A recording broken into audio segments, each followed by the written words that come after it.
சமயத்தில் அசைவின்றி ஒரே இடத்தில் அமர்ந்து கொள்வது முக்கியம்.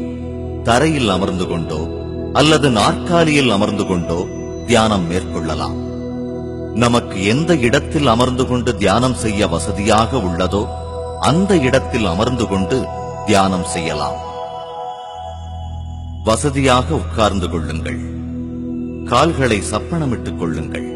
2 கைகளின் விரல்களை சேர்த்துக் கொள்ளுங்கள். இப்பொழுது கண்களை மெதுவாக மூடுங்கள். அமைதியாக சகஜமாக உட்காருங்கள். உங்கள் முழு உடலையும் லேசாக்கிக் கொள்ளுங்கள். மனதையும் லேசாக்கிக் கொள்ளுங்கள்.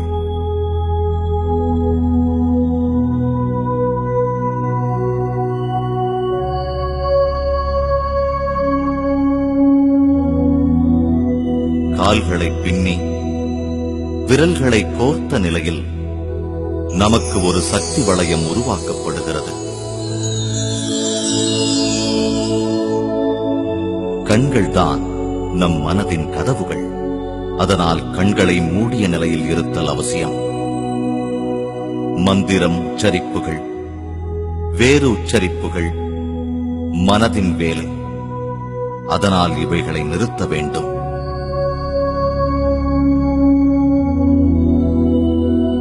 நம்முடைய உடல் முற்றிலும் சகஜ நிலையில் இருக்கும் பொழுது நமது உள்ளுணர்வு அடுத்த நிலைக்கு பயணம் செய்யும். மனம் அறிவாற்றல். மனம் என்பது வேறு ஒன்றுமில்லை, அது எண்ணங்களின் புதையல். நமது எண்ண ஓட்டங்களுக்கு ஏற்றவாறு எண்ணற்ற கேள்விகள் தெரிந்தோ தெரியாமலோ நமது மனதிற்குள் எழுந்தபடியே இருக்கும்.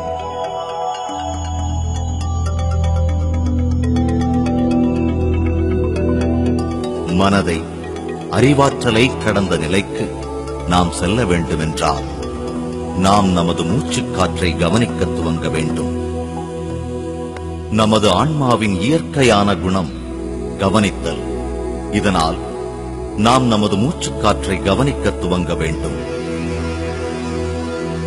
மூச்சு விடுவதை ஒரு செயலாக எண்ணி செய்யக்கூடாது. காற்றை உள்ளே இழுப்பதும் வெளியே விடுவதும் நமக்கு தெரிந்து நடக்கக்கூடாது.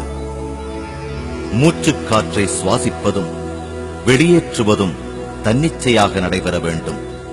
நம்முடைய இயற்கையான சுவாசத்தை கவனித்தல் மட்டுமே போதுமானது. இதுதான் முக்கியம். இதுதான் நம் எண்ணங்கள் சிதறாமல் இருக்க சிறந்த வழி.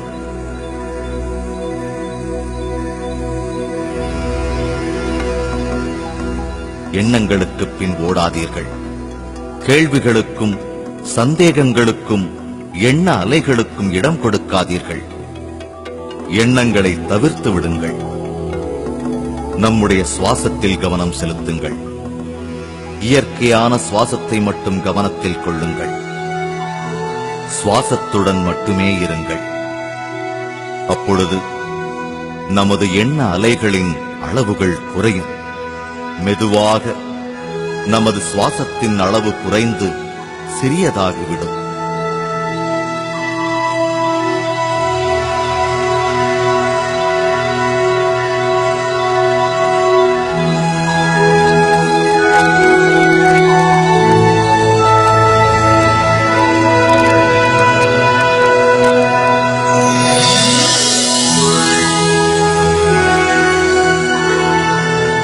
இறுதியில் சுவாசத்தின் அளவு மிகவும் குறைந்து நம் புருவங்களுக்கு இடையே ஒரு ஒளிக்கீற்றைப் போல திடப்படுத்திக் கொள்ளும்.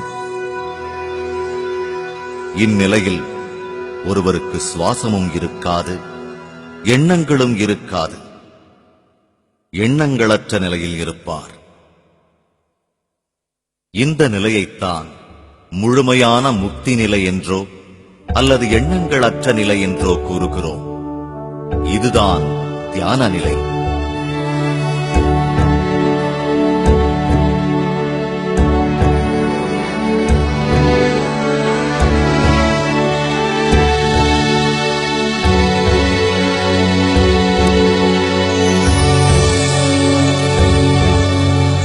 இந்த நிலையில்தான் பிரபஞ்ச சக்தி அருவி போல் நமக்குள் பாயும். தியானம் அதிகமாக செய்வதன் மூலம் நமக்கு பிரபஞ்ச சக்தி அபரிவிதமாக கிடைக்கப் பெறும்.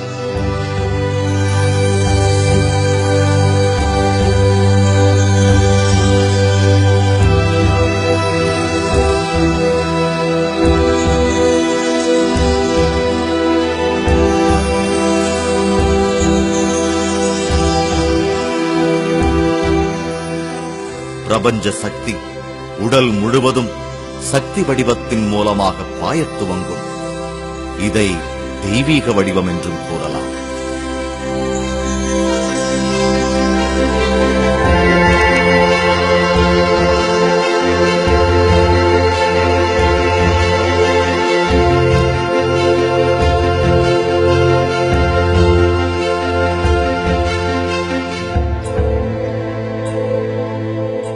எழுபத்தி 72,000 நாடிகள் அல்லது சக்தி குழாய்கள் கொண்டு உடல் முழுவதும் இந்த சக்தி வடிவம் வடிவமைக்கப்படுகிறது.